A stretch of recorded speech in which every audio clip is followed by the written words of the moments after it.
അസ്സലാമു അലൈക്കും വറഹ്മത്തുള്ളാഹി വബറകാതുഹു. എന്തായി റാഹത്തല്ലേ? ഇൻഷാ അല്ലാഹ് കേൾക്കുന്നവരൊക്കെ ഒന്ന് സബ്സ്ക്രൈബ് ചെയ്യുക. അതേപോലെ തന്നെ മറ്റുള്ളവരിലേക്ക് അറിവ് എത്തിച്ചു കൊടുക്കാൻ വേണ്ടിയിട്ട് ഷെയർ ചെയ്യാൻ ശ്രമിക്കുക. അല്ലാഹു തആല ഞാൻ പറയുന്നതിനെയും നിങ്ങൾ കേൾക്കുന്നതിനെയും സ്വാലിഹായ അമലായി സ്വീകരിച്ച് തക്കതായ പ്രതിഫലം നൽകി അനുഗ്രഹിക്കട്ടെ. ആമീൻ യാ റബ്ബൽ ആലമീൻ. ഇൻഷാ അല്ലാഹ് ജീവിതത്തിൽ പുലർത്താനും അല്ലാഹു തആല തൗഫീഖ് നൽകി അനുഗ്രഹിക്കട്ടെ. ഇന്ന് ചെറിയൊരു ഹദീസ് ചർച്ച ചെയ്യാമെന്നാണ് ആഗ്രഹിക്കുന്നത്.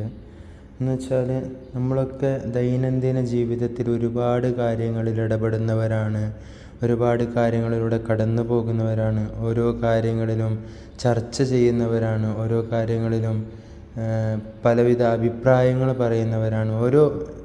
മൊത്തത്തിൽ ഒരുപാട് കാര്യങ്ങളിലൂടെയാണ് നമ്മുടെ ദൈനംദിന ജീവിതം കടന്നു പോകുന്നത്.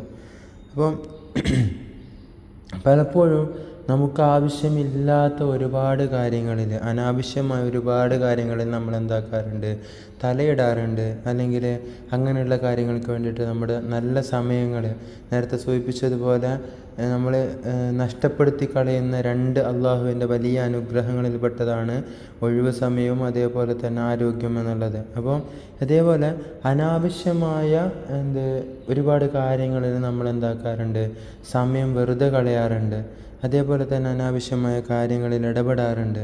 അപ്പോൾ ഇന്ന് പറയാൻ ആഗ്രഹിക്കുന്നത് എന്തെന്ന് വെച്ചാൽ, നബി സല്ലല്ലാഹു അലൈഹി വസല്ലമ പറയുന്നതായിട്ട് അബൂ ഹുറൈറ റളിയല്ലാഹു അൻഹു പറയുന്നുണ്ട്, അനാവശ്യമായ കാര്യങ്ങളിൽ നിന്ന് മാറി നിൽക്കുക എന്നുള്ളത് ഇസ്ലാമിൻ്റെ പരിപൂർണതയിൽപ്പെട്ടതാണ്. അഥവാ ഒരു പൂർണ്ണമായ മുസ്ലിമാണെങ്കിൽ, അല്ലെങ്കിൽ പൂർണ്ണമായും ഇസ്ലാമിൽ വിശ്വസിക്കുന്നുണ്ട് എന്നുണ്ടെങ്കിൽ, അങ്ങനെയുള്ള ഒരാൾ തീർച്ചയായും വർജിക്കേണ്ട അല്ലെങ്കിൽ ഒഴിവാക്കി കളയേണ്ട ഒരു കാര്യമാണ് അനാവശ്യങ്ങളിൽ നിന്ന് മാറി നിൽക്കുക എന്നുള്ളത്.